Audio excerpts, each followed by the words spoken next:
his death should be thoroughly investigated.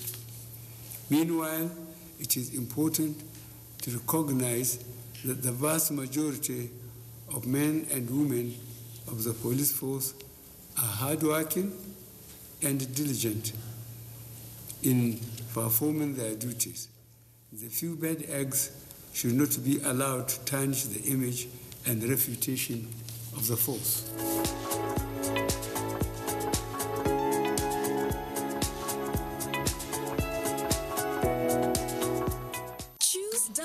For your family, because 100% of our milk is sourced from our farms. This means that we control the entire production process from grass to glass, taking great care in every step to ensure the milk that gets to you is of high quality, great tasting, and enriched with essential nutrients that are great for your family. Available in Dano Cool Cow, Dano Full Cream, Dano Slim, and... Like every mother, I'm worried about dangerous insects, especially mosquitoes, which spread diseases like malaria to my loved ones. This year, I'm not afraid. I'm using New Mortein Insta-Kill. New Mortein Insta-Kill's improved formulation knocks down mosquitoes 2 times faster. Not even a single mosquito is spared, because even one mosquito bite can cause malaria. Mortein Insta knocks down mosquitoes 2 times faster. You're welcome back.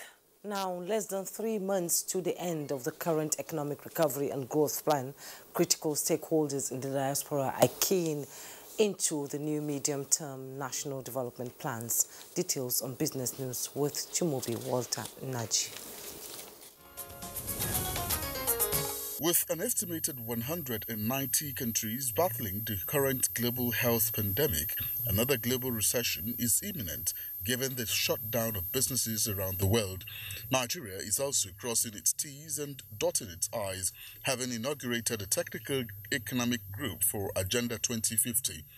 This time, it is bringing all stakeholders on board, including Nigerians in diaspora, to forge a common front in reviving the economy and reviewing the Medium-Term National Development Plan 2021 to 2025, using the community, local government, private sector and civil society as its major drivers.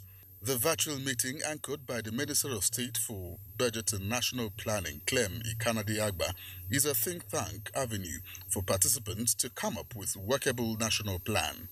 I agree that plans can be beautiful, but if we do not implement them, then it's all useless. And that is why in one of the clusters we said, apart from writing and communicating it, implementation for us is key. And one thing that helps to make implementation better is when you carry people along, when there is inclusiveness and there is participation. Meanwhile, trading on the floor of the capital market on the first day of the week closed flat, recording an all-share index of 28,658.31 basis points.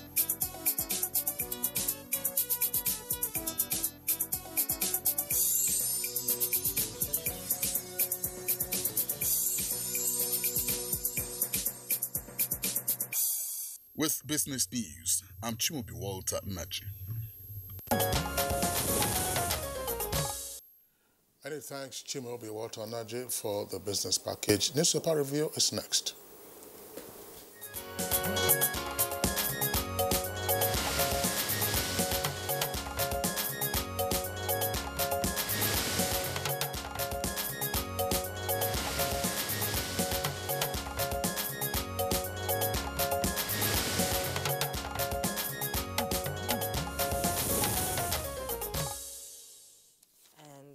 Our newspaper reviewer, Bio TV's here. Good morning, Bio. Thank you, Jume.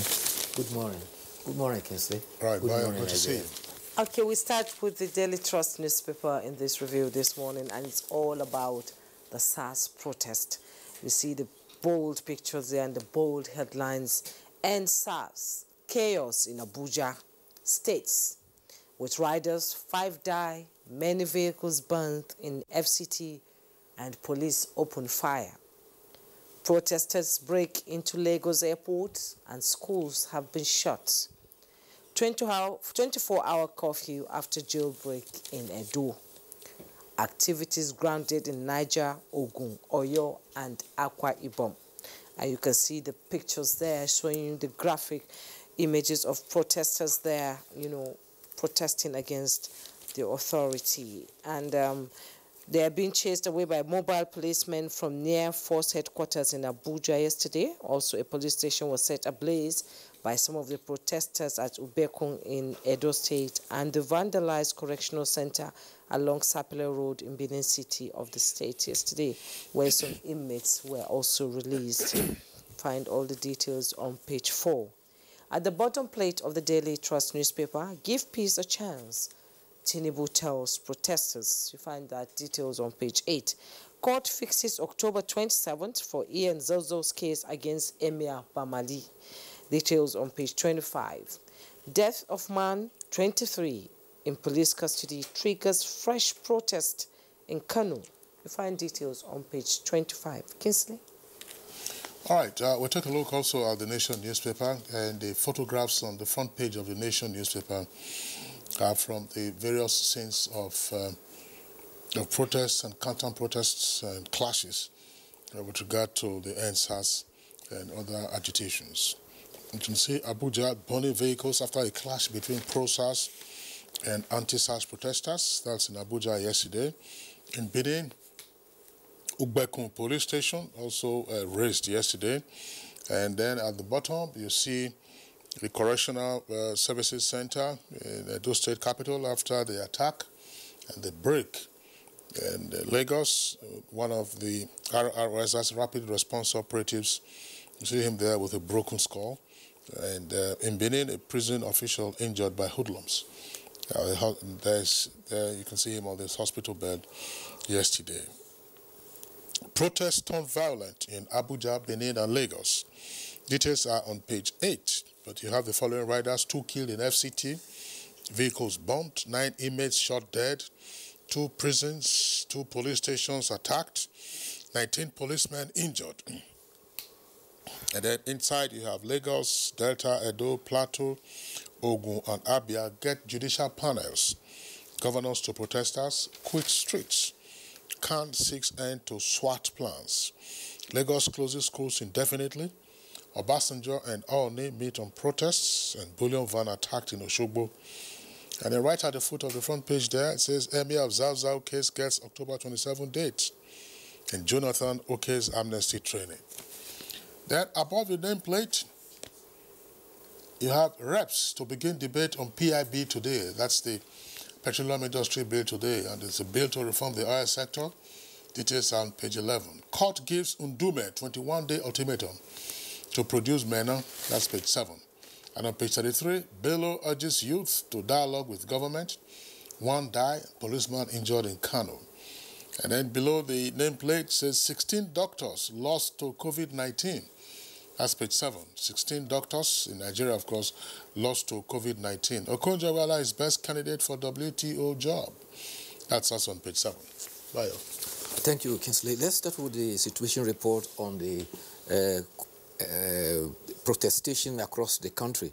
In Lagos, commercial activities were grounded, and consequently, the governor has ordered that schools, both public and private, should close. Hoodlums had cashed in the demonstration at Aja, Yanakpaja, Ikorodu, and occasioned serious attacks.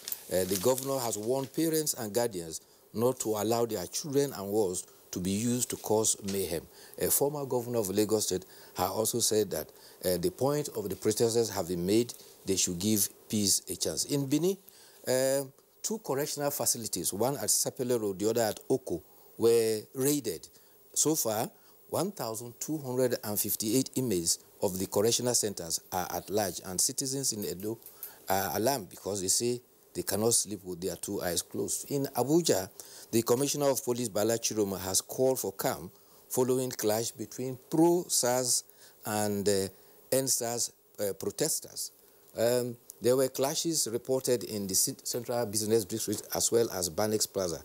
Another group of protesters, Abuja indigenous people, called for peace and they asked that barricades of the highways in the city should be stopped. Yesterday, there were barricades at Kuje on the way to the airport. Meanwhile, the chairman of the Nigerian Governors Forum says that while everybody endorses the need to address police brutality, the tendency of and the shifting nature of demands by the NSA protesters is very confounding, from 5 points to 7 points to 20 points.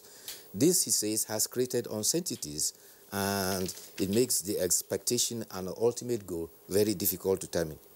Governor of Yobe State, who is chairman of National Caretaker Committee of APC, Mai Malabuni, says there seems to be a hidden agenda in the protests. There are people with motives and demands which include restructuring and disintegration. He warned we should all be very careful. Meanwhile, the clergy too have also made appeals. The head of the Anglican Communion, Right Reverend Henry Ndukuba, has appealed to the NSA protesters to be cautious.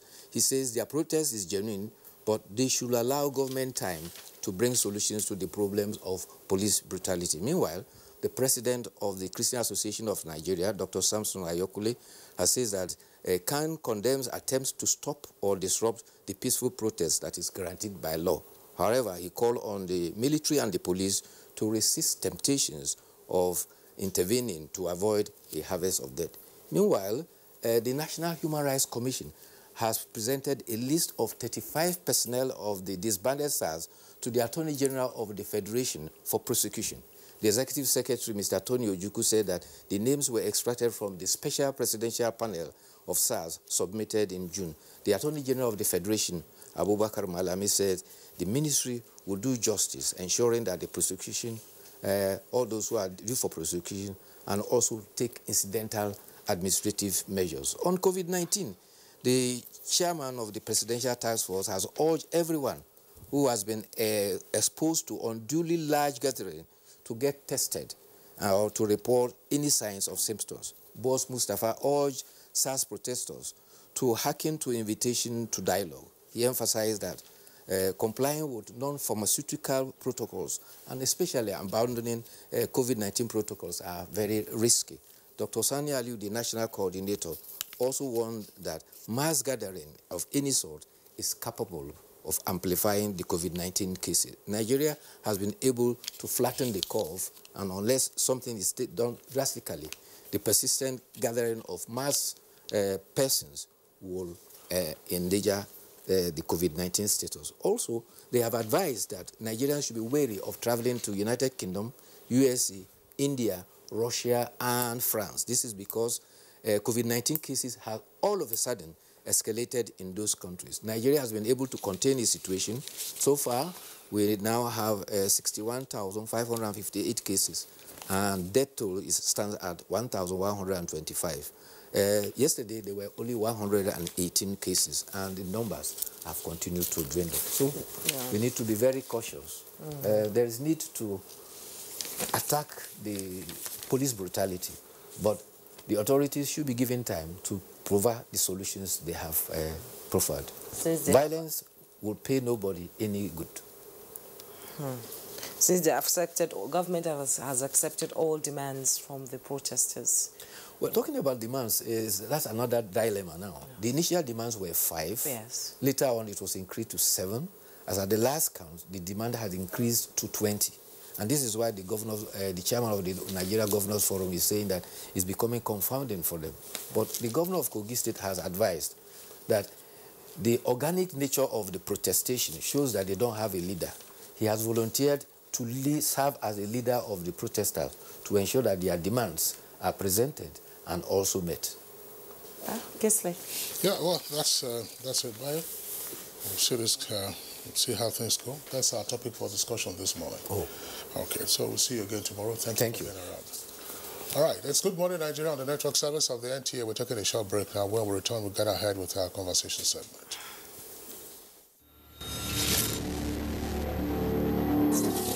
Demands of #EndSARS movement. Immediate release of all arrested protesters. Justice for all deceased victims of police brutality and appropriate compensation for their families. setting up an independent body to oversee the investigation and prosecution of all reports of police misconduct within 10 days. In line with the new Police Act, psychological evaluation and retraining to be confirmed by an independent body of all disbanded SARS officers before they can be redeployed. Increase police salary so that they are adequately compensated for protecting the lives and property of citizens. Federal government's response. On 11th October 2020, the Inspector General of Police dissolved the Special Anti-Robbery Squad, SARS, across the 36 states police commands and the Federal Capital Territory. On October 12th, President Muhammadu Buhari addressed the nation, stating, "The disbanding of SARS is only the first step in our commitment to extensive police reforms." On 13th October 2020, the Inspector General of Police ordered all defunct SARS personnel to report at Force Headquarters, Abuja, for debriefing as well as psychological and medical examination. On 13th October 2020, the Presidential Panel on the Reform of SARS accepted the 5-point demand of the #EndSARS protesters. On 15th October 2020, the National Economic Council, NEC, directed the immediate establishment of state-based judicial panels of inquiry across the country to receive and investigate complaints of police brutality, related extrajudicial killings with a view to delivering justice for all victims of the dissolved SARS and other police units. State governors should immediately establish state-based special security and human rights committees to be chaired by governors in their state and to supervise the newly formed police tactical units and all other security agencies located in the state. This will ensure the protection of citizens' human rights. Members will also include representatives of youth and civil society as well as head of police tactical units in each of the states.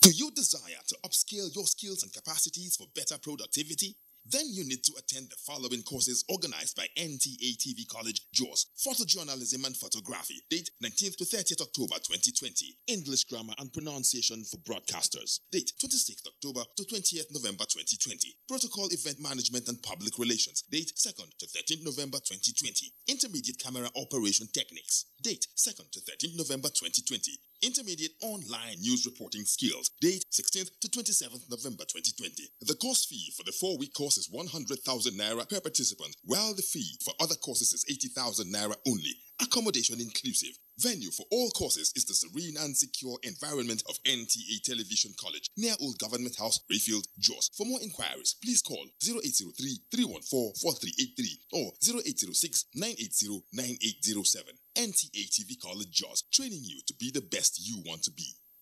Disinfect and protect your home with Jik. Jik kills 99.9% of illness-causing germs. Disinfect floors, kitchen and bathroom surfaces, and wash white cloths, towels, and dishcloths with Jik bleach. Just Jik it.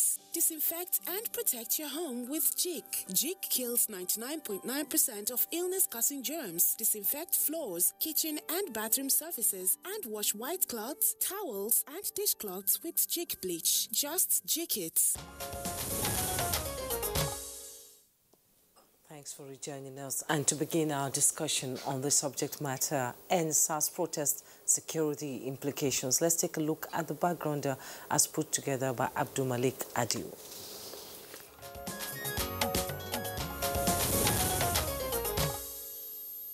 From different cities of the nation, notably Lagos, Port Harcourt, Edo, and the FCT, the End SARS protests have been on for almost 2 weeks.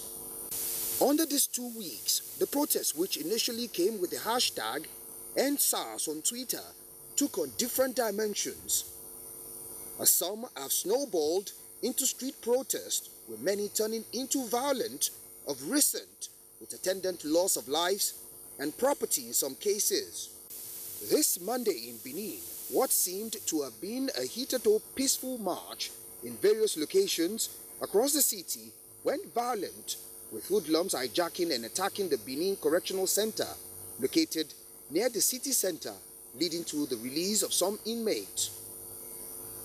The Ubekun Oba Market and Idobo police stations were not spared as well, as the police confirmed attacks on its facilities by persons posing as protesters, cutting away arms and ammunition from the armory and freeing suspects in custody before setting ablaze some of its facilities.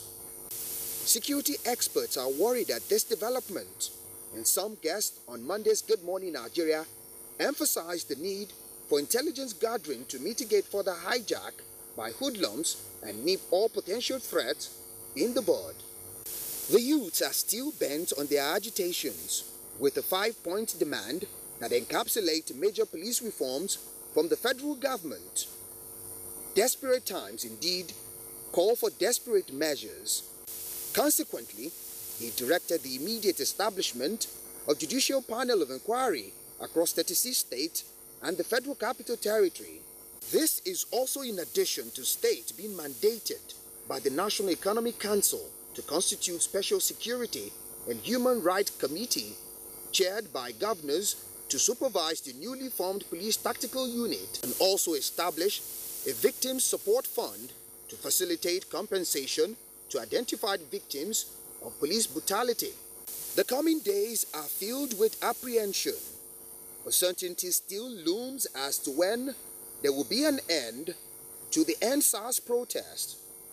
In the interim, what should be the direction in controlling this upsurge to the urge of violence coloring the protest? Guests on Good Morning Nigeria are waiting to lend their voices to the issues.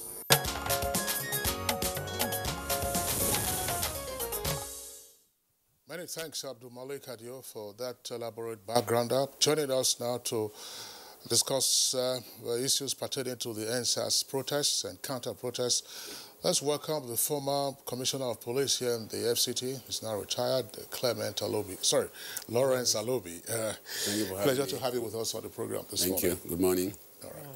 Also here with us in the studios, a regular face on Good Morning Nigeria, is Dr. Mukhtar Imam. He is a political scientist in the Department of International Relations and Diplomacy at Bayes University here in Abuja. Dr. Imam, delighted to have you again on Good Morning Nigeria. Thank you for having me. Good morning, Nigerians. All right.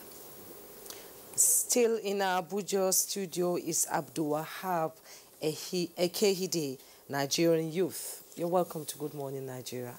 Thank you for having me. And in our Kaduna studio, we have Muhammad Ali, a security expert who will be joining us via Zoom from our Kaduna studio. You're welcome to Good Morning Nigeria. Thank you for having me.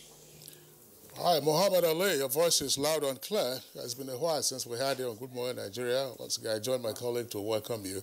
But let's begin the conversation right here in our Abuja studios. And I believe the youngest amongst us, without getting into ageism, will be Dr. Mukhtar Imam. Dr.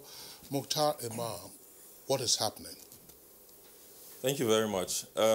What is happening is that we're seeing grievances being heard.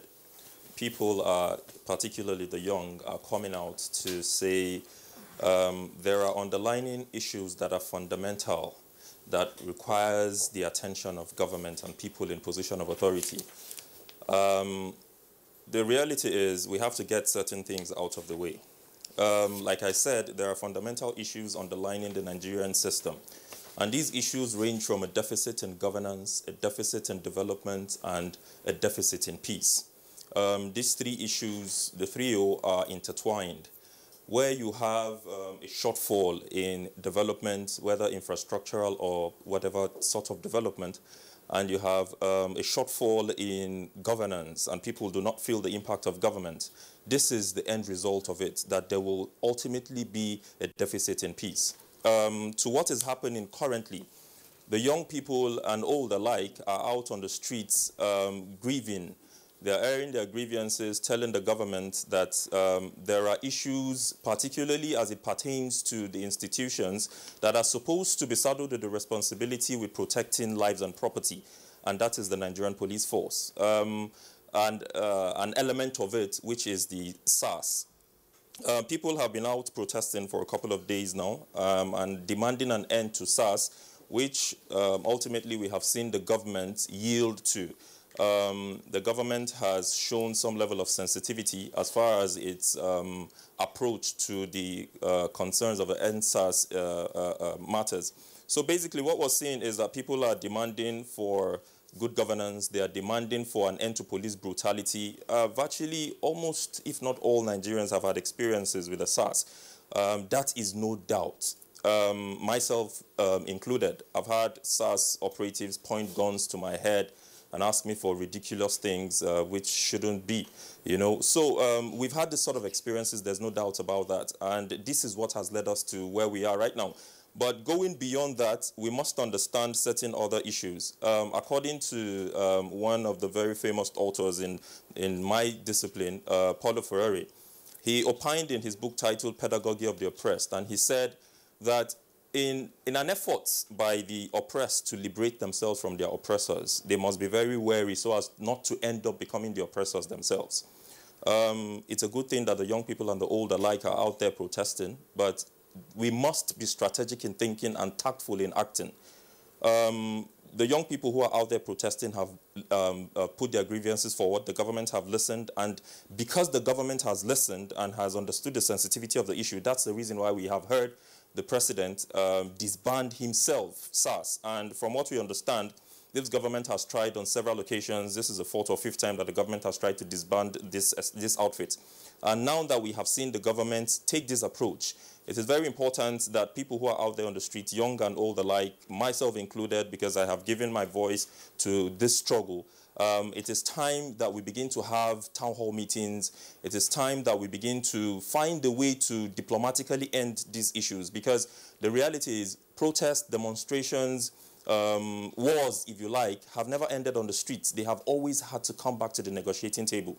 So this is a time where we should begin to see young people and old people alike bring forward or put forward demands that are tenable, that are achievable, short-term, medium to long-term, to see how we can address some of these basic concerns that affect the Nigerian state.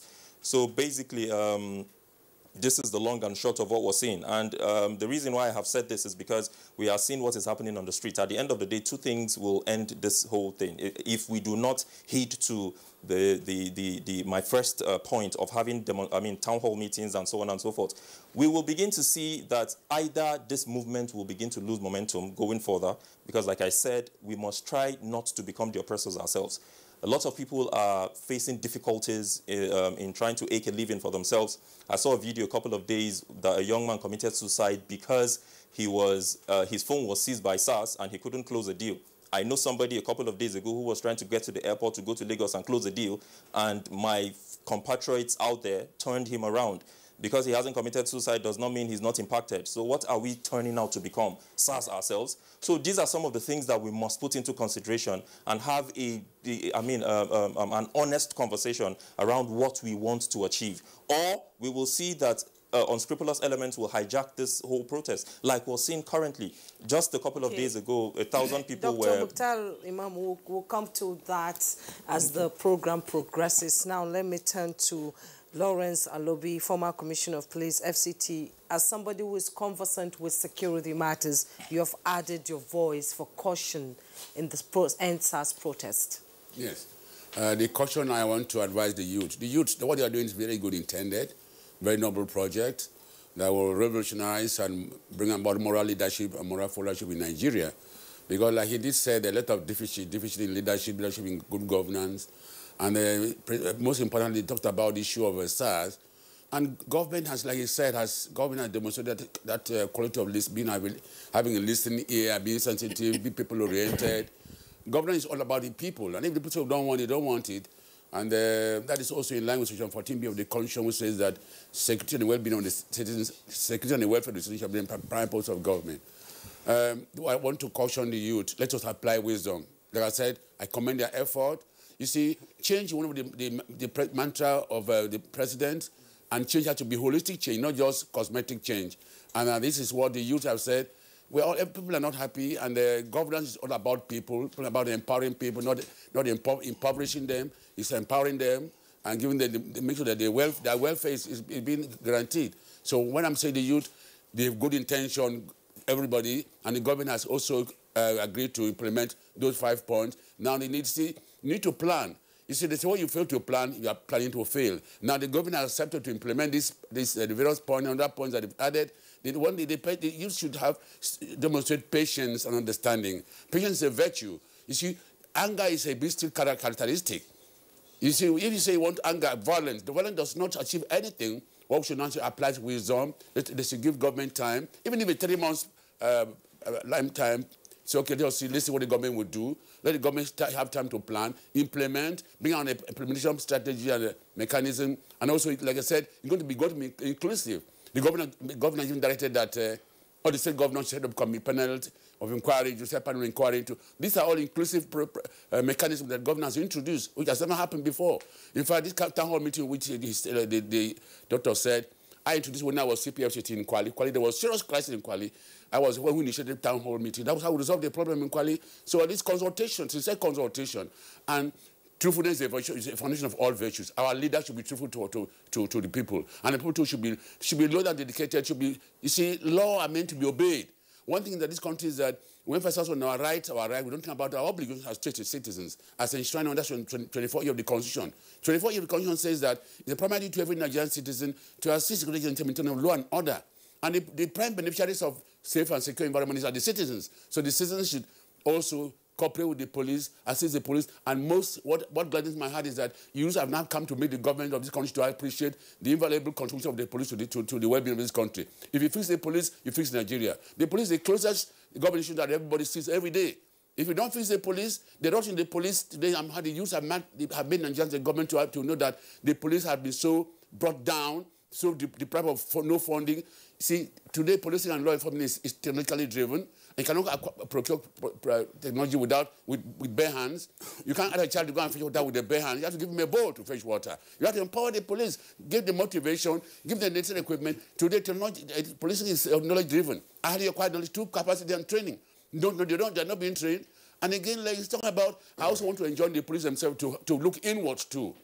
Their own, they should see how they can exert themselves. They can also see that they should carry out an aggressive, inconsistent principle of democratic policing. You see, the type of government in the country determines the style of policing. Like we have the colonial administration where the colonial masters were not use the police against the people. The military came on board with their draconic laws because they're not for the people. They were offered they came into the battle of the gun. And the police now imbibe this colonial policing and military policing. They became this way they call about brutality. And that was the origin of the loss of confidence in the people had and the police. Now we have to reorient our police. Kind of aggressive to not change. Let them imbibe the principle of democratic policing, integrated with community policing. Then it will be like an anthem to every policeman. Every policeman is a PRO. Every policeman knows that his action can impart negatively upon the image of the police. And if the police is fixed, like I said, Nigeria will be fixed. So I think the youth should please give the government time, be patient. Give government maybe 3 months, let's see. We had then consult together, sincerely consultation, and our leaders should also be sincere. If you deceive the people, you cannot deceive God. God is a revealing God. He will reveal it one day. So, and again, as a leader, what legacy are you going to leave? All this business question of power and money. What do you, and at the end, what do you do? The internal war, you don't go with a dime. You've got to go with the character, what you do in part of the people. Leadership is all about people. Leadership is about who you control, who you dominate. And this country, let us show our unity in action. This is how the youth have shown unity in action. It cuts across religion, it cuts across political, it cuts ethnicity. All Nigerians youth, it concerns we Nigerians. We have to carry our problems in our hands and make sure this country is better for all of us. All right, thank you very much, CP Lawrence Alobi. Let's connect with Mohammed Ali in our Kaduna studios, where he's joining us via Zoom. Mohammed Ali, what are you reading about the SARS and the extrapolation of the protests?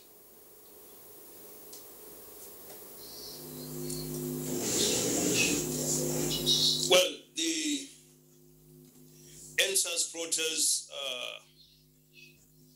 as is ongoing, is a product of a deficit, as rightly captured by Dr. Momo from Base University. Deficit in terms of education, developmental, social, etc. But looking at the NSAS protest from the security point of view, I would want to say that national security is the aggregation of the security interests of individuals, groups, societies, political parties, institutions in the entity known as Nigeria. These components are further aggregated into elements of state power such as economic development, defense, law and order, and of course information management. And it is in furtherance of these that what we are seeing today as a fallout of the NSAS protest, that we need to be careful, because there is every tendency that some of the people involved in funding of these protests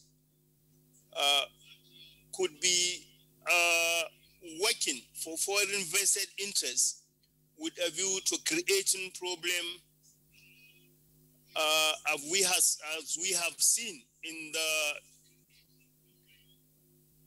Arab Spring, which of course has consumed governments like Gaddafi, Hussein Mubarak of Egypt, Abdullah Ali Saleh of Yemen, etc. So this is the more reason why, since government has alluded to the demand of the NSAS protest by disbanding the Special Anti-Robbery Squad, and has also gone steps further to make amends in terms of the Nigerian Police Act 2020, and has agreed to implement most of the requests of the protesters.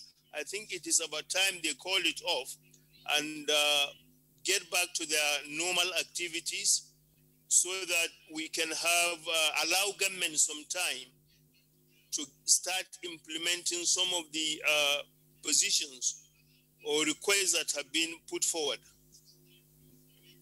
Okay, thank you so much, Muhammad Ali, security expert from Kaduna. We're back here in the studio. Abdul Wahab Ekide, you are Executive Director, Young People's Initiative for Credible Leadership. What do the youths want? Let me start. They've given demands. Yes. It has been accepted by government, and the demands keep piling up. What exactly do they want? First, let me start this way to say I wish to commend the youth for their courage and resilience to put their demands forward to government, because over the years we have not had very courageous youths and organized to say put forward their demands, to say this is what we want. If you look at Nigeria, most of us are victims of either SARS brutality or even just police brutality. And I think the time to stop is now, because the youths have raised their voices, and you see genuine cases of police and SARS brutality on our citizens. And like the ex-Commissioner of Police rightly says, Section 14, subsection 2 of the Nigerian Constitution says that the primary purpose of governance is the welfare and security of the people.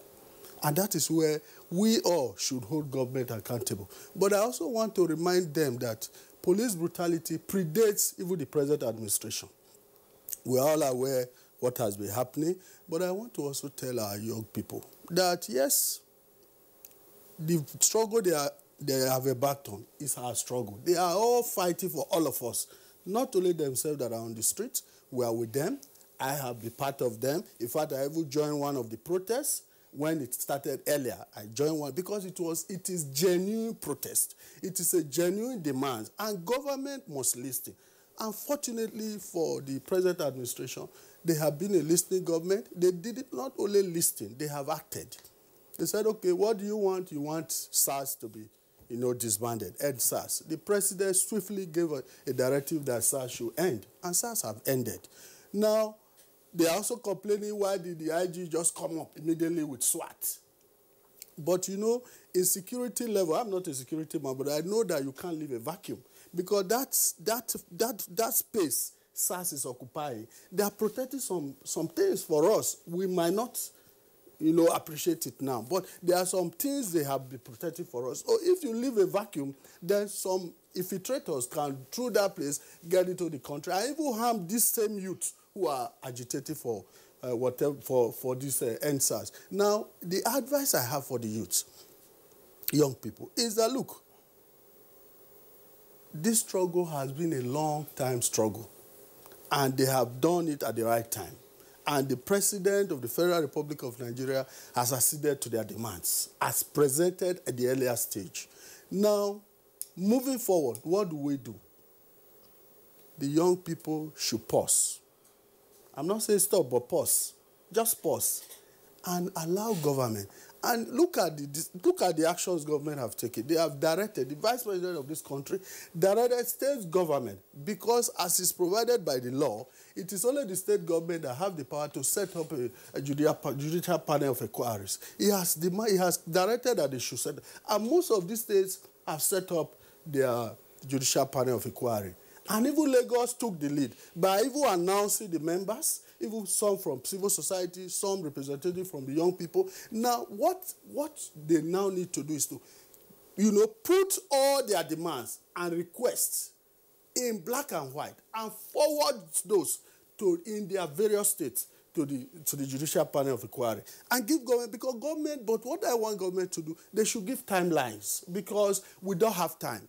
The youths are becoming very impatient because what has been happening. Now, we need timeline. Government should tell us, okay, in 6 weeks, or in 8 weeks, or in 10 weeks, this phase would have been concluded. In so week, give us timeline so that the young people will know that government is quite serious. And I know that this government is very serious. Because if you listen to the Minister of Youth yesterday, when he paid a visit to brief Mr. President of what's happening, the words that came out of his mouth from Mr. President, it tells you that this is a compassionate president, this is a president who loves the young people, this is a president who wants the young people to voice out their demands, and he is ready. But all of these things take a process. To end SARS didn't take process. Just by a word of Mr. President, SARS ended. But to constitute all the others, to say, okay, provide justice and compensation, it can't be done in a day. It cannot be done even in 2 days. There are processes that we need to follow. Now, even though we realize that, yes, there are deficits in governance, both on provision of infrastructure and whatever, but you also give credit to a president who listens, who says, okay, I have accepted your demands, and I am ready, and you can see practical actions being taken. And I think that's what we need to hear. And I want to appeal to our young people, because when they allow hoodlums or miscreants to take over the protest, this protest will go out of their hands, and their genuine demands will no longer be met, because these hoodlums will now redirect the protest to a wrong direction, like what is happening in Edo State. A prison break, I listened to my deputy governor, because I'm from Edo State. He told us that 1,258 inmates escaped from the Oko prison. They were in danger. Nobody, I tell you now, in Benin, I've been receiving calls from my state. My people can't sleep with their 2 eyes closed, because they don't even know where these 1,000 plus inmates have got. Some of them very hardened criminals. Nobody knows where they are, and nobody knows who will be the next target for them to attack. So, and that is why we are appealing to young people, that myself, I am with them. The president is with them. Everybody, the Senate president, the Speaker of the House, the Vice President, every right-taking Nigeria support this movement to reform our police. It's not just only SARS. SARS is just a unit. There is, if you want to join the Nigerian police force, you can't go and apply and say, I want to be SARS. No, SARS is a unit. It is drawn from the general police force. Just like Mopo unit, they can move you from one unit to another. Now, SARS is just a unit. And the government has promised that no member of the defunct SARS will be part of even the new tactical team that is set up. That's reassuring. Now, but because there is lack of trust, so many things have happened over the years that people no longer trust government. Whoever is the president, people don't trust. So we need to begin to build the confidence of our young people. And I think this is what Mr. President is doing now, to build their confidence, to say, look, your genuine demands, not the frivolous because it has moved from 5 to 7 to 20 and even to 23. No, so we cannot achieve those ones. Let us look at tangible. And those first 5 demands are very genuine and attainable. But we need to have some time because it takes a process for these things to happen. All right, Abdul Wahab, thank you very much. Earlier you were talking about presumably the absence of timelines.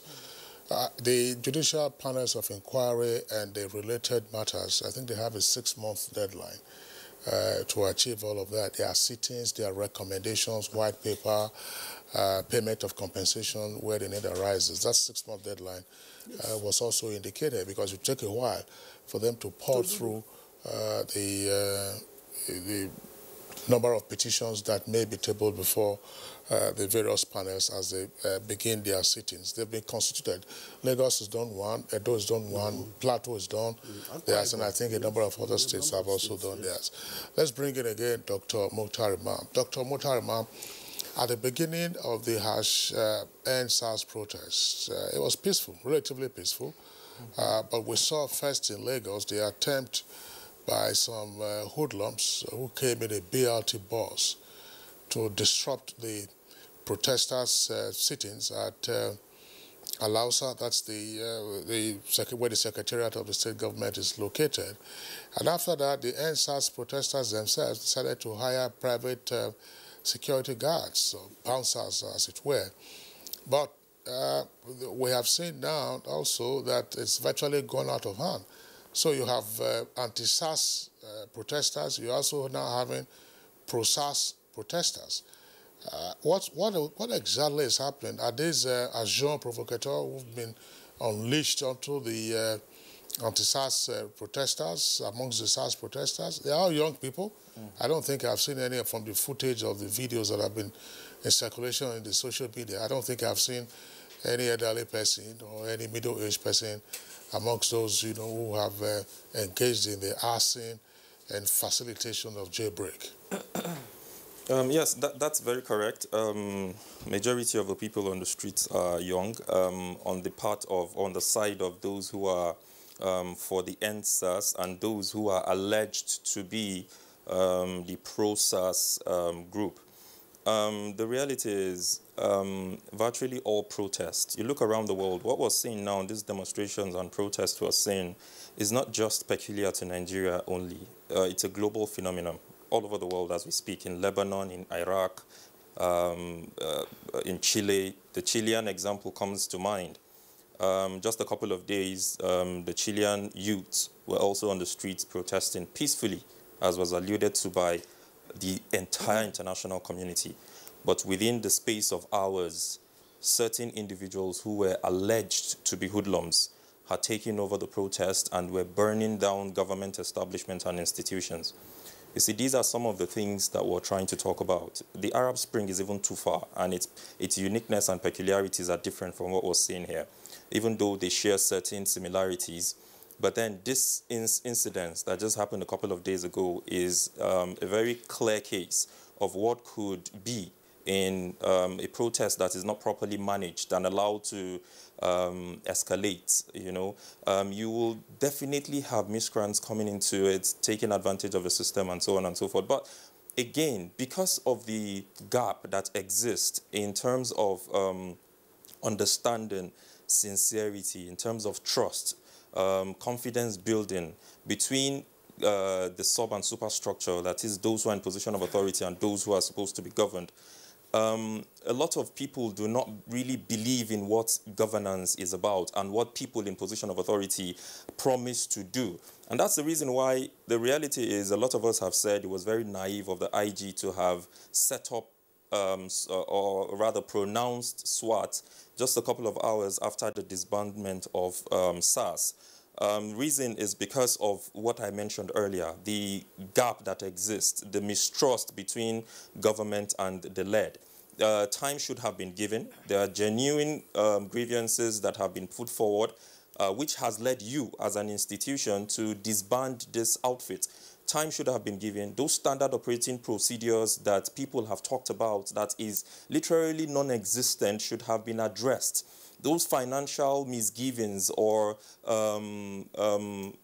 impriorities that have not been looked at by government, as has been alluded or alluded to by the former Commissioner of Police here, should have been looked at. Those psychological issues, those structural issues, those managerial issues should have been tackled first and foremost before we begin to talk about the establishment of another outfit, which, by the way, was what instigated and further balkanized the whole protest and so on and so forth. This is not to apportion blame to anybody. There's a lot of blame to go around. But again, you should expect that every protest, this is to the young people out there, whatever protests that you are embarking on or that we are embarking on, I shouldn't absolve myself of this, should be looked at again strategically in thinking and to be tactful in acting. When you allow these things to prolong, at the end of the day, this is what you should expect. Certain individuals who are unscrupulous will come in and hijack the protest. And this is exactly what we're saying. So it's time that the intelligence unit of the Nigerian police force comes into this and begin to investigate. We shouldn't wait for it to end. There's a need for the intelligence unit to come in and try to look at those individuals who are perpetrators of this act. Lots of young people have been killed. One died in Kubwa here, is an acquaintance, I know him, and so on and so forth, all across the length and breadth of this country. So these are some of the things, in my view, that has to be given consideration. These challenges are enormous and they are there, and there is nobody who's doubting them, but we must be tactful in acting and try to be strategic in presenting our positions. Okay, Dr. Mukhtar Imam, you spoke about the SWAT coming in too soon. Yes. But in any developed country, should there be a vacuum in security? Well, the thing is, that notion has to be corrected. The idea of the SARS itself is a unit within the Nigerian police force. And the responsibilities or the mandate of the SARS within the Nigerian police force actually cuts across a lot of things. There are those who are anti-car theft within the SARS. There are those who are for kidnappings and so on and so forth, and anti-robbery and so on. Now, within the Nigerian police force, there are establishments like the 4CID, for example, like the anti-cybercrime unit, for example. All of these are units that exist within the Nigerian police force. So my position is the IG should have allowed the tempo to cool off. Because these are, and again, the reason why it was disbanded in the first place is because these concerns and grievances were seen to be genuine. From the president to the last man in this country, we all agree to that fact. So I feel that time should have been given for this tempo to cool off and try to build confidence by telling the people that you're going to engage them in town hall meetings and so on and so forth, to look at those very fundamental issues that are seen as deficiencies within that outfit that was disbanded. And then you can collectively come up with something that would be in the interest of all. As has been talked about, governance is about protecting the lives and property of citizenry, and there's a need for people to have a stake in decisions that are being made as far as whatever outfit that is going to protect them is concerned.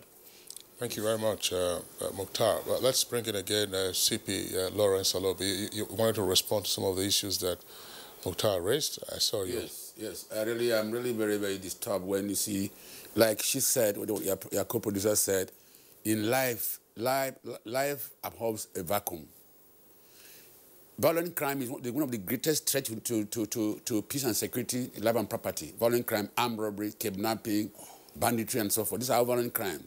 And SARS was primarily established or created to confront this violent crime, to checkmate violent crime.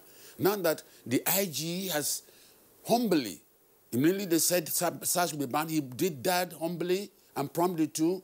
You see, in security architecture, you need to think fast, act fast, think ahead, plan ahead, and work ahead.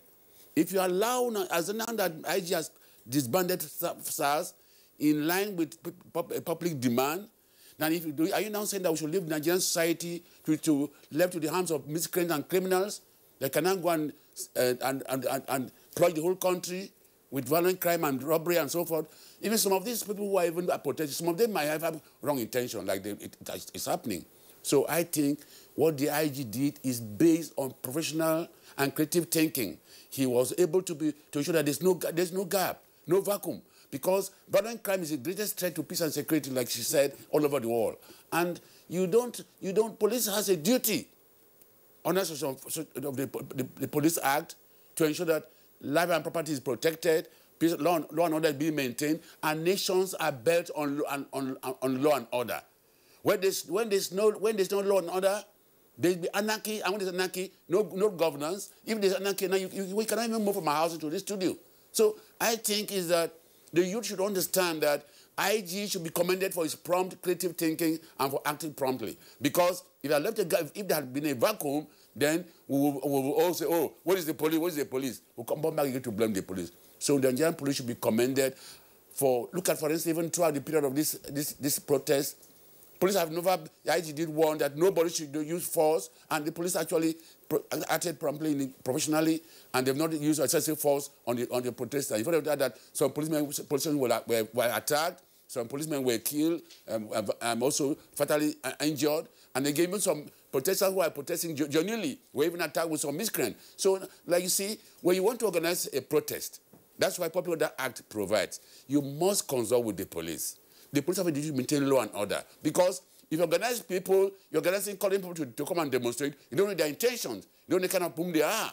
You've not screened them. So in this case, you can even invite criminals, can even come in and hijack, like it's happening now. So I think the issue of SWAT is the best thing that has happened. You see, these are just a micro unit of Nigerian society, Nigerian police force. And they are meant to handle specific crimes. So the issue of SWAT is commendable. This is timely. It's meant to achieve and ensure that the vacuum is not created. And the IG, and they have also been given, they're going to be given training. I'm also a trainer in the police. I do training. And I've always emphasized on principle of democratic policing. Because the issue, point thing is attitude is everything. The attitude. If they are now trained to understand that they are there to serve the people, they're to protect the human rights, respect the law, ensure that they are accountable to the people. Like when I was CPFCT, I told officers and said, look, as you want your brothers and sisters to be policed in your village or your town, that's how you have to police people where I am as CPFCT. You have to apply the fear of God and human thought. You have to make sure that you have to show that you are a source of social good to others, not just to brutalize them. If you don't want your sister to be extorted or brought to be extorted in your village, you don't extort from anybody or brutalize anybody. And that was the sermon I was preaching. And they got to understand the fact that policing in Abuja, I even taught them, I also organized a training for FCT on how to police and policy demonstration. When I was CPFCT, students from Abuja University blocked Abuja highway with trailers and trucks. I went there. They want to say that the vice president should be kidnapped, should be killed. I went there. I used to be student activist in Suka as a student. I'm marxist sociology. And I spoke to the students. You know, students, you have to understand student psychology. Like the IG has directed, don't use force. If you go to students with force, you use it with force, you are gravitating the problem. I spoke to them, I said, great Nigerian student. Of course they saw. I addressed them and said, youth, you are leaders of tomorrow. Leaders, you be like George Orwell Animal Farm. Be like pig, think, use the brain. Let's apply wisdom. Let's apply intelligence. Let's all go back to the campus, dialogue with the government. I trekked with them from Gongada Highway to the campus. My boss said, no tear gas, no anything. Let's all move with them. That is, we all moved together. I addressed them. After that, I brought it to Erufai, was the minister, and everything was resolved peacefully. So the youth should give the government time. And the government, the Nigerians should also have confidence in the Nigerian police force. The police is the most dedicated institution in this country. I'm not sure I'm not talking about being parochial or being ethnocentric. But the point is that the police are so committed, and they should appreciate. And I'm happy that the youth have come to make Nigerians to know that the police need help. And if the police are helped and supported and empowered and motivated, they will perform better. It's a cycle. If you support it and help the police to do well, the police are effective and efficient, the citizens benefit. And the police are not supported, they don't encourage, always tongue lashed. I used to be CP federal opposition in the Nigerian police for 5 years. are in charge of peacekeeping operations. As a nation of this country, we're among the best in this country. We're among the best in the world, I mean. And they won't come here because this environment is so hostile, so hostile and unfriendly. The police are alienated from the people are alienated from the police. So I think this SWAT is the best option. It's timely. It's meant to fill a gap, to make sure there's no vacuum, to show that the Nigerian society is safe and secure. So my appeal to the youth, you have a noble cause, it's very well, but don't allow it to be hijacked by miscreants and hoodlums to defeat the purpose for which you came out to ensure that you survey this country. So support the police, support the government. Be patient with the government. Patience, like I said, is a virtue. And this applies wisdom. Don't allow. Anger is a beastly character. Anger, like it's a manifestation, but it's the id that destroys. I just wondered, CP Lawrence a little bit. That's the question I want to pose to Muhammad Ali, and any of the other guests may also take it up. I had earlier asked Mukhtar Imam that same question. At the outset of the protests, it was peaceful. But they all camped out when you saw them in Lagos and in different parts of the country. But I'm wondering, Muhammad Ali, sometimes when we say hoodlums and miscreants would hijack peaceful protests, it would tend to create the impression that hoodlums and miscreants are legal persons. They are legal entities. If these are outlaws, the law ordinarily should deal with them. And when we have seen protests being hijacked, usually, because I've seen a number of protests in this country, by the way, usually you'll find that it's often associated with looting. They break into shops, try to take whatever goods they can lay their hands on. We also saw that during the Black Lives Matter protests in some parts of the U.S. over the death of George Floyd. But what we have seen in the last few days since the SARS protests got polluted by the invasion of miscreants and hoodlums is, as you saw yesterday in Akbo, they just went to the mechanic village, a clash ensued, and vehicles of innocent persons were set alight. The police stations have been vandalized and attacked. The jails have been broken into in Benin and elsewhere. So exactly what are we seeing here? That was what I was asking about as Jean Provocateur. And I don't know, but probably it's in the news, whether any of these hoodlums or miscreants have also been arrested. The example of the young man who was stabbed multiple times before he bled, of course, ultimately to death, the one on Ome in Abuja here, that's Kubwa. There are no reports of persons being picked up in connection with this. The infiltration of miscreants or hoodlums into the NSAS protests is to be expected for the simple fact that the young men and women that started this protest were doing it with every good intention. Somewhere along the line, politics came into it, because like it or leave it, there are certain political interests in the ongoing NSAS protests. Because if it were only the question of NSAS protests, the president of and commander-in-chief of the Nigerian Armed Forces, President Muhammad Buhari, has accepted and given directives on the 12th of October 2020 that this unit of the Nigerian police be disbanded. And the IG has accordingly acted in compliance with the directives of Mr. President. So I feel if it were just for that, these young men and women should have gone back to back home and give a little time for government to put their acts together and do the needful in line with the 5 demands of NSAS protesters. But because there are these political elements that are pushing from behind, this is why we are seeing what we are seeing. And if we have a recourse to what has happened yesterday in Edo State, not fewer than 1,258 inmates were freed from the correctional center in Benin, in Edo State. And quite a number of AK-47 were stolen. at the same time. So what has this got to do with the demand for ending SARS? In a nutshell, we have allowed the protest to snowball into something else by allowing miscreants, layabouts, and criminals to hijack the process. And this is why we are witnessing what we are witnessing. But added to that, I think the police also need to look inward. The police need to work towards earning the confidence and trust of members of the...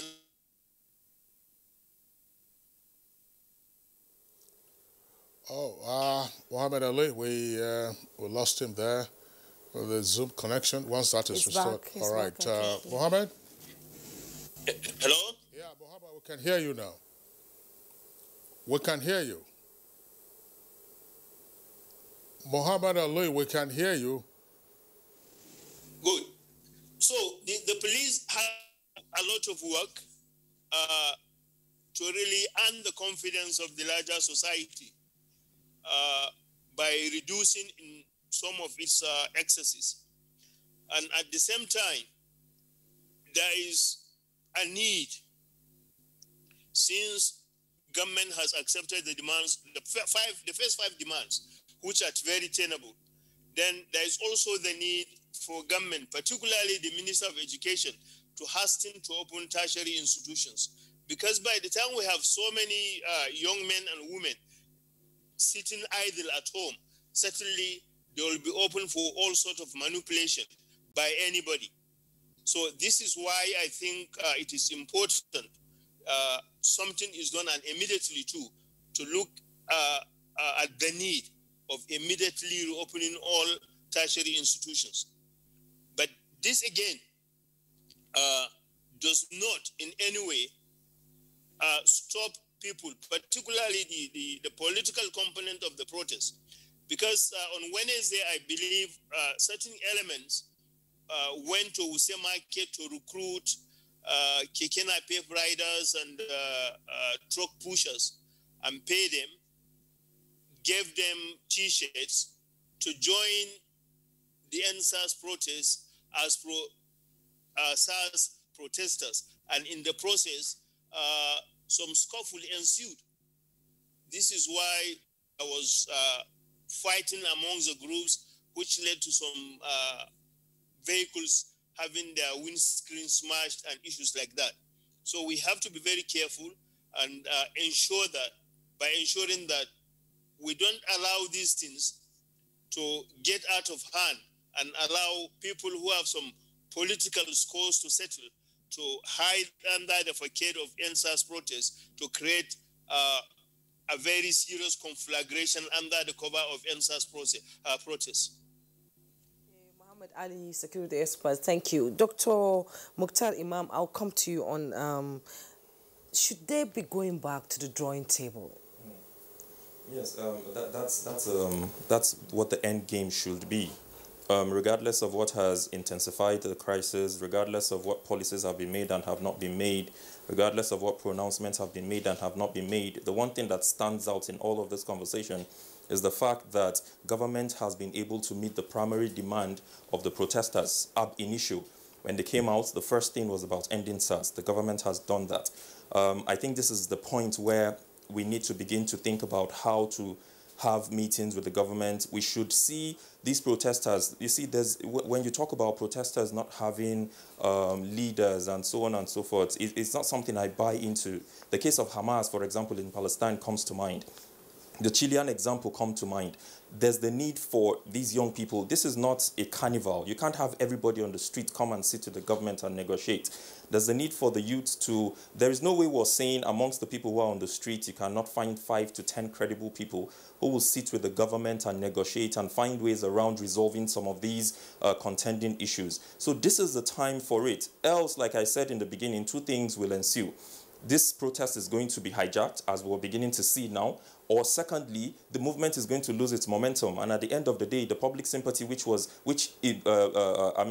alongside what led it to gain momentum in the first place, will be lost. So there's a need now for dialogue. I have said this: no protest, no demonstration, not even wars have ended on the field. They have always had to be resolved at the negotiation table. This is a time for the young people to come around and talk about how to get things done. If you think there's a deficit in governance, what stops you from joining the ranks of political parties? Contest elections, win where you can win, and go into offices and make whatever policies you think are people-friendly. So this is the time for negotiation. This is the time to have an honest conversation.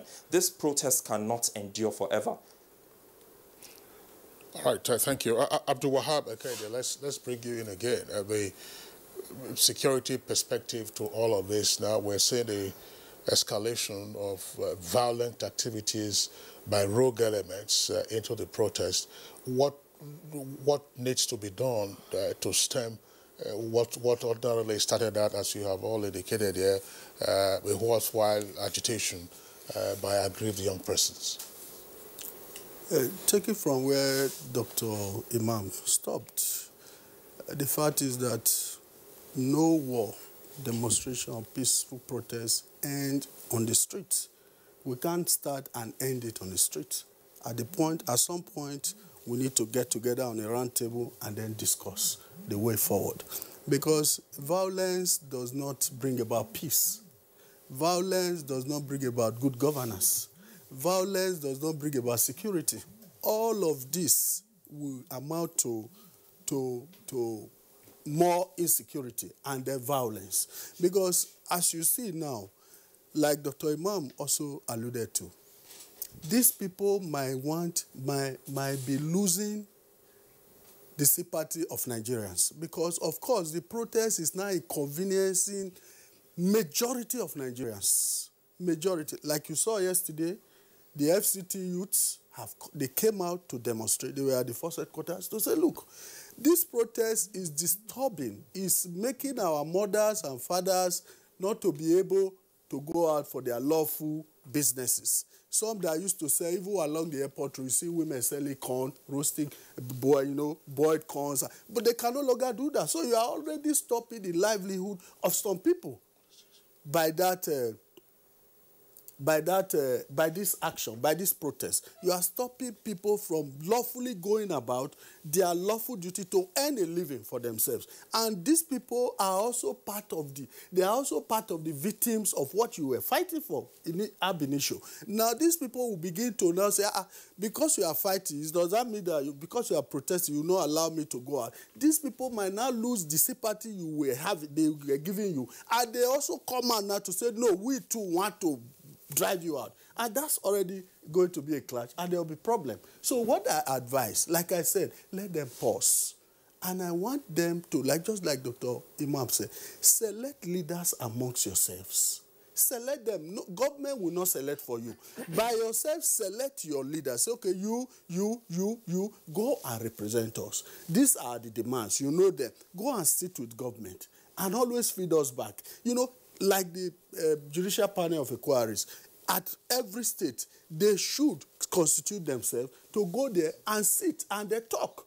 And I want to advise that even this judicial panel of inquiry should be made like what happened when Obasanjo came into, like the Oputa panel, where people can come, sit and express themselves, not only in writing, but even in spoken words. They come to speak with the panelists, to tell them their grievances and also support what they are saying physically. So they select people, go there in their various states, and when they finish that, all those things will now be harmonized and brought to the fore of the federal government. How is that possible? Because so far, the leadership of the protesters is sort of faceless. Nobody has come out to identify as being a leader of the protest. So how can negotiations begin? That is why we are saying, we put it to them. Like, they are listening. Some of them are watching, even on their phones, even this program now.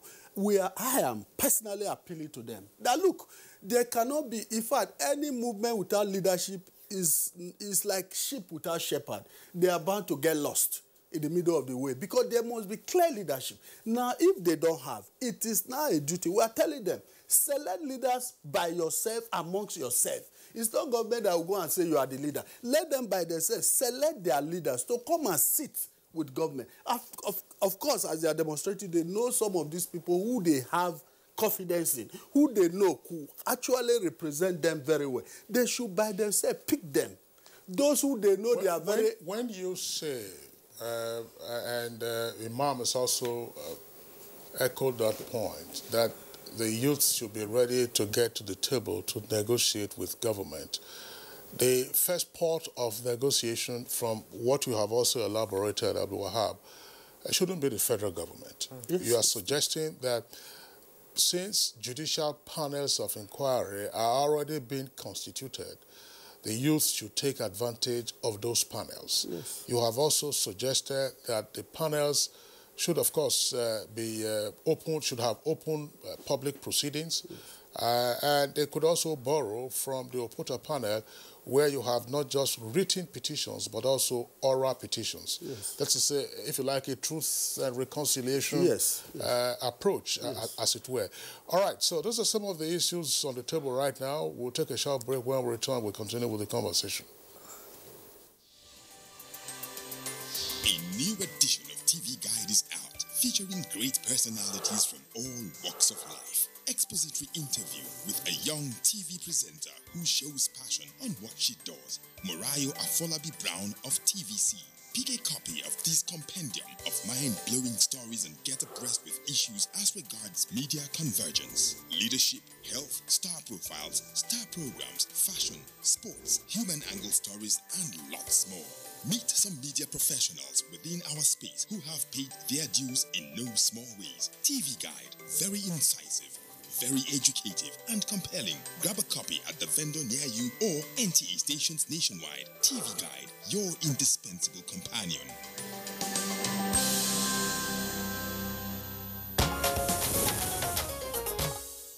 All right, you're welcome back, and it's still Good Morning Nigeria live on the network service of the Nigerian Television Authority.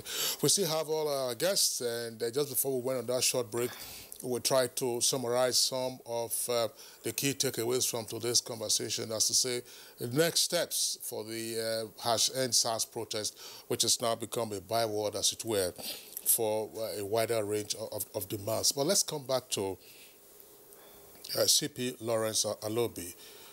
Well, End SARS. SARS has been disbanded, and there is a SWAT. You've already clarified the position as to why the IG had to do what it did.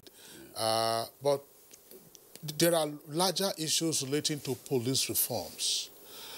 And yesterday on Good Morning Nigeria, we had a number of guests who also talked about the various steps that have been taken with regard to reform, including the Police Act 2020, even though there's a Court of Appeal decision striking that down. But there are other measures that have been taken. The Police Trust Fund has been established, but it's not taken off just yet. Key to all of this is how to build the trust of the public policed by your colleagues. That is to say, can the members of the public trust the Nigerian police going forward? How can this trust be built? I don't want to say regained, because as you have said, colonial policing methods, policing under the military, the vast deviation from it under a democratic arrangement, these are things that we have experienced. How can they begin to trust the police? What does the police itself also need to do to gain and earn the trust of the people, and recognizing that brutality isn't necessarily a first line of policing approach? You see, trust is earned. And it is earned through your day-to-day active interaction with people. You begin to, that's what begin to say, oh, this person is reliable and dependable, is friendly. Like I said earlier, I personally organized a training program on building public confidence in FCT. And I tell them, my officer, when I was FC Police Command, I said, as you want your brothers and sisters to be police in your village and towns, if you don't want to be extorted, you don't want to be brutalized, you don't brutalize anybody here, you don't extort from anybody here. And that from time to time, it is training. You see, the point is that deficit in training and capacity building is the problem. Now, like I did mention, looking from a historical point of view, from the colonial, the military, and today, like I said, the type of government in the country determines the style of policing. We're not a democracy. The police officers and men must imbibe the principles of the core values of democracy. Respect for human rights, accountability, respect for the rule of law, policing based on need, and being public friendly. We need a police that is public friendly and a citizen that is police friendly. Because life is based on principle of reciprocity. With the police need the public need the police. Without the public, police are not policing woods or animals. They're human beings. They should have human element in them. Show the God in you. That's what I've always told them. Show the God in you. Be a source of social good to others. Policing is all about service, rendering service. Policing is not about the extortion. Because when you work as a policeman, work and interact with the people, you gain goodwill. And that's what I'm not here to commend myself. That's the goodwill I'm enjoying today. This is my 14th year of retirement. But I still have the goodwill because it is all about, that is all about service. When you serve, service attracts bounties. So the officers and men of Nigerian police, for the management of Nigerian police, for leadership of Nigerian police, should emphasize on training on democratic policing and community policing. That is all policing in conformity with democratic norms and values. Training is key. And the government itself has also actually not done what it ought to do. This police reform should not be just a cosmetic issue. Like the government should have the political will. And the police management team should also stand up and say, this is what we want, this is what we need. And our politicians should please, the lawmakers should please support the police. And we should, if this is done, I think the police should carry out an aggressive, systematic, and consistent training on capacity building, training that is anchored on democratic policing and community policing, get integrated. Because the important thing is the character, attitude. When the people change, police officers change their attitude. Definitely, love beget love. If you love me, I will love you. If you meet a policeman on the road and he said, good morning, sir. Hi, mister, how are you? We have a policeman is friendly to you. Win the love of the people, the sympathy of the people, empathy. But when you come aggressively and so forth, actually some of our police officers and men have the attitude is not unprofessional, unethical, and it is very alienates them from the people. So I think the police itself should carry out, re-examine itself, x-ray itself, ensure that there's consistent training on attitudinal change, training on building the capacity in terms of social, most importantly, integrating emotional intelligence in their training curriculum. Because emotional intelligence is that how to manage your own emotions, control emotions, and manage other people's emotions. They know that you are policing them, so they are not policing animals or woods, policing human beings. They should that human element, human character, which is character, everything. So the government and the people, the government should support the police by ensuring that it is adequately funded, more motivated. If you go to police barracks, police offices, it is embarrassing. CP Lawrence, a little bit. Let me leap in here. Well, sometimes we hear these lamentations from the police authorities themselves, members of the police force. Oh, our barracks are run down. Oh, we don't have this. Oh, we don't have that. And it isn't necessarily the case that the police doesn't have its annual budget approved by the National Assembly. And some questions have been raised as to the inherent institutional reforms that the police themselves ought to undertake. I mean, is it the citizens on the street that will go and be maintaining the police barracks? Look at how rotten the Keja barracks are at the GROA there. And indeed, elsewhere that you find police barracks. There are videos that have been trending. For training, they say police officers, I don't know when that video came out, that their feeding allowance is 150 naira a day. Well, is it the man on the street? Is it the Keke rider who will go and say, no, take this amount, raise this amount from 150. 150 cannot feed you, can't give you, so raise it to 500 or to 1,000. What are the police authorities, what are the police officers, what are the police bosses themselves doing? Even in terms of attitude. You say oh, you are preaching to them, don't do this. Every day there are reports, or there were reports, of their violence and brutality against citizens, and nothing happened. You see, this training I'm talking about from the top to the lowest. Training, leadership determines followership. If you have leaders who are actually concerned about service, concerned with you have values. If you're a leader who say, like I said when I was CPFCT, I tell them, as you want your brothers and sisters to be police in your village, that's how you police people here. You have to give leadership direction. So the point is that I said earlier, the police need to x-ray itself, reinvent itself, And in line with what is ongoing now, Igbo man say, you have to dance according to the rhythm of the music. The music is that you have to be reformed, you have to be transformed, you have to be public friendly, you have to show empathy, you have to be public friendly in your attitude and so forth. But everything is not about money. You see, police is a micro unit of Nigerian macro society. The society itself is corrupt. Society itself, the lot of deficiency in terms of leadership. It permits the police like other institutions. Like I said, the police is a closer institution to the people. So the management of the Nigerian police force should learn lessons from this and ensure that they should also to look at themselves and see how they can transform, carry out this aggressive training for all cadre, from the management team to the highest rank to the lowest rank, because they all need total re-engineering, total attitudinal change right, to be friendly in their policing attitude and to police in line with democratic norms and values. Sorry, Juba, just to make this point before you comment, CP Alobi, thank you very much for the points that you have raised.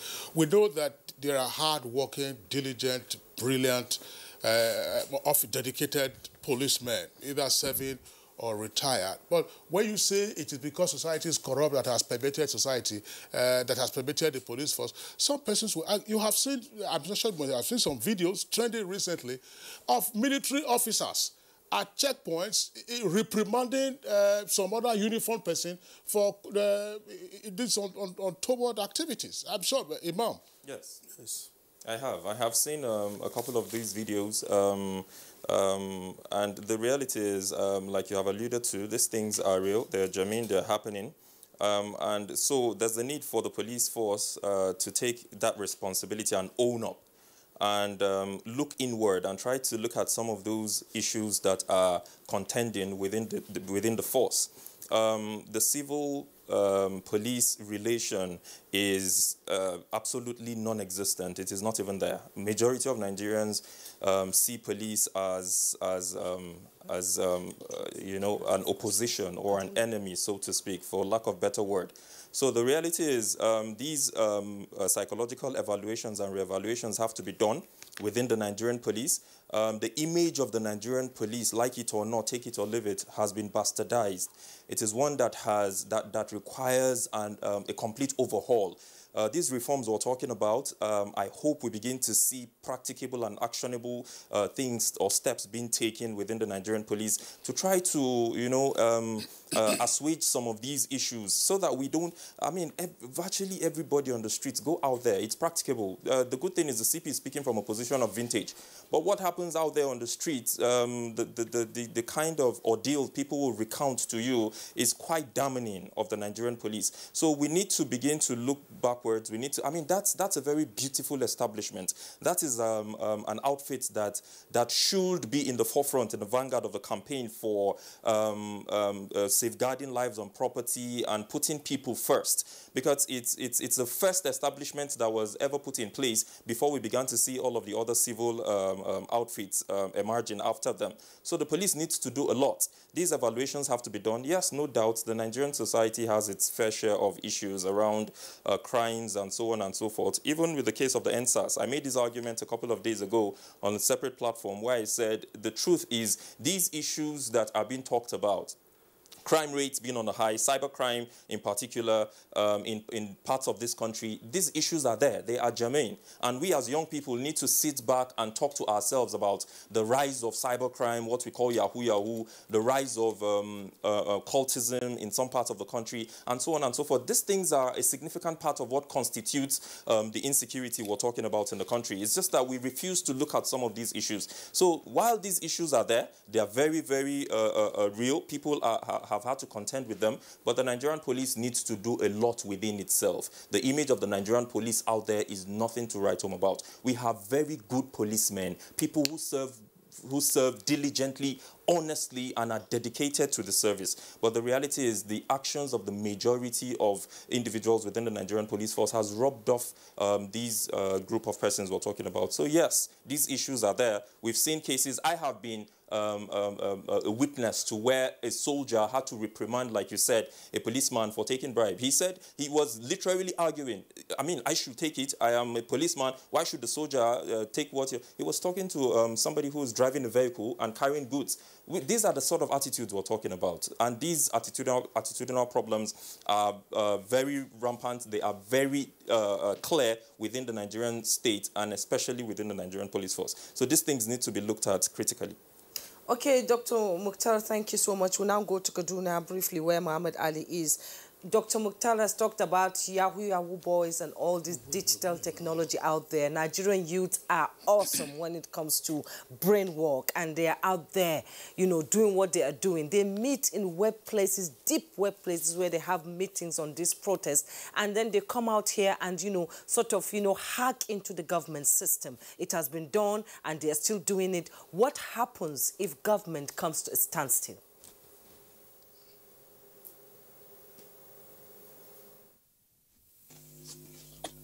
Hello?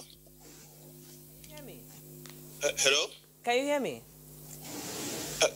Come again. What is your last question? I was talking about Yahoo boys and all this digital technology out there, with Nigerian youths having awesome IQ on how to deal with technology. In this protest, they have workplaces where they meet, they strategize, they talk about what is going to happen the next day. You understand? And they've been hacking into government portals across the country. What happens if they completely hack into the government system? What happens to governments? How will it be run? That may lead to some sort of breakdown. And this is why we have to do the best we can to improve on our cyber security. Because the issue of Yahoo boys is nothing other than the issue of cyber security, people hacking into sites that are ordinarily not supposed to be hacked into. But all said and done, I think primarily we are talking about the issue of reforms regarding the Nigerian police. Yes, the Nigerian police has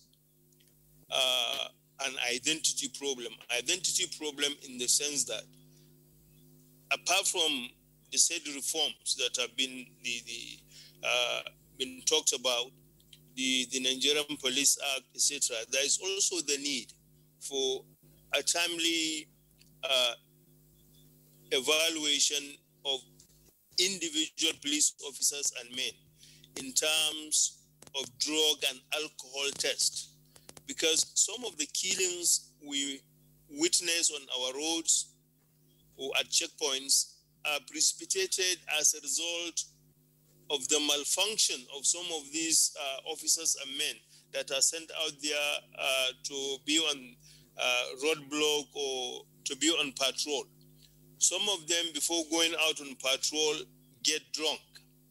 And at the slightest impulse, they mistake what an individual stopped at the roadblock might say or do. And before you know it, they open fire. So I think it will be very timely if it is made compulsory that in every quarter of their officers and men of the police must be subjected to drug and alcohol tests. And this can be easily done. And by doing this, we'll be able to fish out the miscreants that are giving the police the bad name it presently has. But this is certainly a beautiful business. Police are ordinarily supposed to be friends of every citizen of the country. But today the case is... Okay, Muhammad Ali, we seem to have lost Muhammad Ali there from our Kaduna studio. We'll take the number of tweets that came in as Nigerians would like to contribute to the conversation. I begin with Law Alpha C. He says, with violence noticed in some parts of the country, if nothing drastic was done by government, hoodlums would definitely cash in on this ugly situation to worsen security of lives and property. Chris Simeon, harsh end-SARS protests, we have to think twice. Crimes are increasing every day in our society. With this, if there's no sufficient security, life will become unbearable for the people. Nigerians want police reforms that will make them see, that's to say, make the police see every citizen as their friend, treat them fair and just without victimization, but also deal with the bad guys. Exactly. And now we have tweets. As the voice of the people echoes and SARS, it obviously means E, economy and educational reform, N, national constitutional amendment, D, decentralized police, S, security reform, A, anti-democracy policy reform, R, restructure Nigeria, S, safe cost of governance. God bless Nigeria. Mike Anyakwa, it's an open secret that the prolonged protests have the potential of causing many security challenges in the country. One wonders why this is an extension of the Arab Spring in Nigeria. Governments should act decisively in stopping the protests. Titus Monday Knock tweets, the populace have lost confidence in the security apparatus in the country and hence the need for government to rejig and restructure the general security architecture in the country. A well and articulated security outfit built on human rights tandems goes a long way in bridging trust. All right, we have this from Dele Jack Solomon. Says the government and the people of Nigeria, especially the youth, must tread carefully and softly too with the protest. The protest must be brought to an end and both parties arrive at a compromise so as to avoid the horrible tales of what transpired in other countries. Comrade Alingala, Nigeria is the only country we have. Let's live in peace and harmony. Dialogue and understanding is the only solution to our crisis. Utulo Sunday, the protests had been peaceful before hoodlums infiltrated to destabilize it. I call on Mr. President to order immediate protection of lawful and peaceful protesters. Their demands, however, should be implemented without delay. SARS played a vital role in tackling insecurity in some parts of Nigeria. But Amase Haruna Adamu, to its reverse is now the case. The protest has taken a different dimension by some unscrupulous politicians who are hinged on encouraging gambit violence to achieve their political aims. Alas, it is even now a detriment of the downtrodden masses who are at the forefront of it all. Steve Bond 007, unscrupulous elements sponsored thugs to disrupt the peaceful protesters. There are videos showing truckloads of thugs moving to disturb them, with reports that, according to him, the police just looked away. And Wanye Christian tweets, it's a legitimate demonstration by the people, although it seems to have been hijacked by some hoodlums who masquerade as members of the protesters. Those sponsoring those hoodlums should tread with caution to avert anarchy. We have Prosper Malgui. First of all, reopen schools, create unbiased job opportunities, and engage the timid youth in activities worthy of developing them. You'll be surprised most don't work for the government. Many are self-reliant. Some have lost hope. Others are fed up. An idle mind is a devil's workshop. There's an ellipsis there. So. Ungo Jingi tweets, my advice to Nigerian youths, they should kindly leave the street before they lose their rights and dignity. Hoodlums are enemies with police, so they always love to graze this kind of opportunity. This is from Dele Jack Solomon again. It says police reform shouldn't just stop there. Structure should be set up to investigate illegal activities of SARS and other security entities with a view to prosecuting individuals where necessary. That is the function of the judicial panels of inquiry being set up already. Yes, and Leo Fadaka tweets, as the protest gets to its crescendo and the negative elements coming to frontline, now is the time for federal government to act fast to avert escalation. While the protesters must review their strategy, two wrongs don't make a right. Now, Edorenye Etuk, the protest has persisted because Nigerians are pouring out their pain and frustration with leadership failure. We can no longer hide how we feel about the mismanagement of our country. Politicians should stop hiring thugs to attack protesters and focus on the things that are destroying governance and sanity, as well as the well-being of our citizens. Sir Idris says, give peace a chance. All right, so those are the twists we can accommodate. Abdul Wahab, one point that we also need to talk about.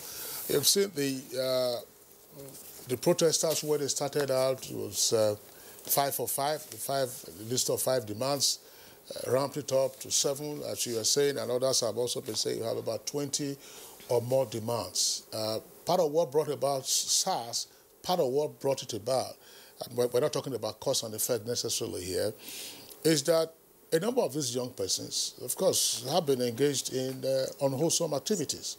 And you have the state, that's to say the state in capital, has a duty to enforce law and order. So we're not going to allow the Yahoo boys run wild. They've defrauded Nigerians, defrauded foreigners. You're not going to allow armed robbers and kidnappers to be on the rampage. Can the youth themselves also have a conversation around their image eroders? Yes, thank you very much. I think that's where we are going.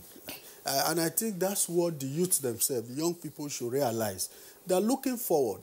If you have genuine demands, and some other person are coming, and some other person who are beneficiaries of crime are now also taking advantage to say, okay, because if we end SARS, we can have our way to be able to do what we are doing like the Yahoo boys, then you must be careful. Because you know that that also is going to destroy your future.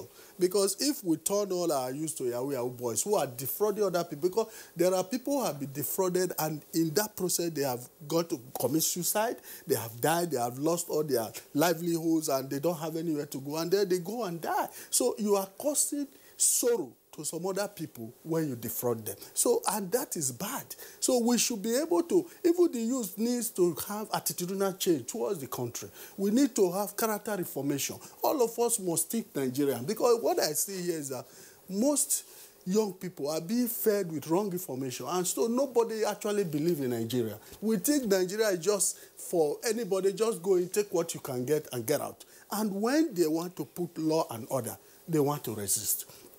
And I tell you, most of these protesters, most of the things they are getting are also being funded by the same Yahoo boys who have made so much money, and that's why you can see some of them are eating food. No, I don't think we can buttress that. Let's just be careful, so that we don't sully persons who will say that no, come and prove that you have funding from Yahoo. Okay, let me withdraw that. Let me withdraw that. Now I'm saying that these people are only supported because they know that at the end of the day, if what we are doing succeeds, they are now going to be the beneficiary, not the genuine protesters. They are going to be, because they will have a feed day to do whatever they want. Left for them, they will tell you, scrap the police force. Left for them. They will say, if you scrap why do you need police? We don't need them. You understand? Okay. But I want to also tell you that, look, moving forward, like the ex-commissioner said, police reform, the police need to look inward. You see, the recruitment process of the police is faulty.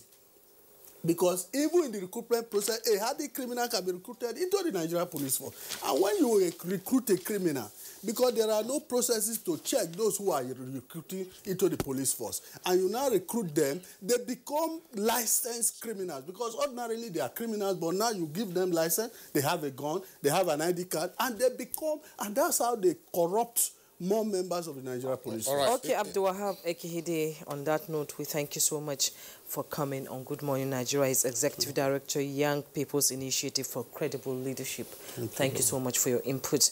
Lawrence Alobi, former Commissioner of Police, FCT retired.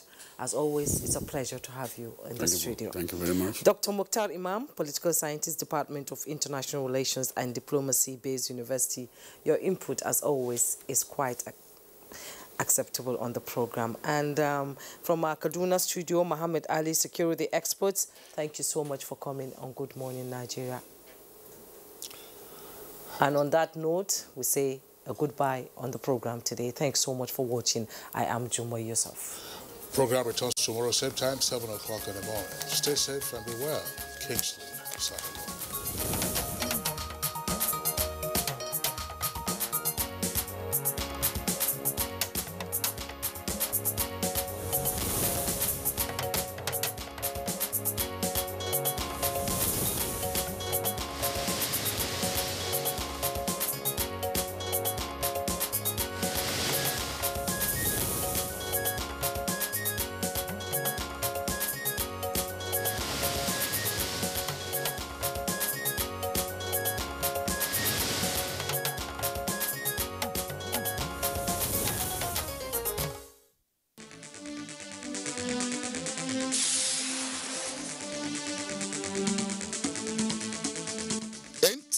Tuesday Live, analytical, in-depth, educative, and interactive on national issues, accommodating all sides of opinions. We as a people have understood that We have to fight corruption before it fights us back.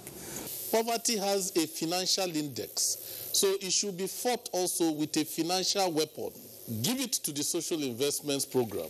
It has been a very courageous battle. Tuesday Live, every Tuesday at 10:30 p.m. Join us.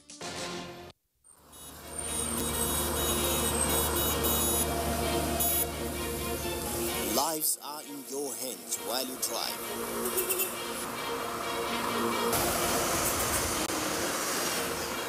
Protect yourself and others on the road. Road Matters, shown on the network service of the NTA.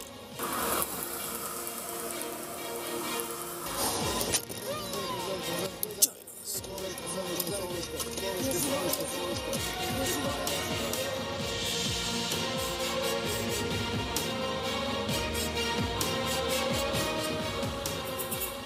You can follow us on all our social media platforms: Facebook at NTA Network News, Instagram at NTA Network, Twitter at NTA News Now, YouTube at NTA News Online. Or visit www.nta.ng.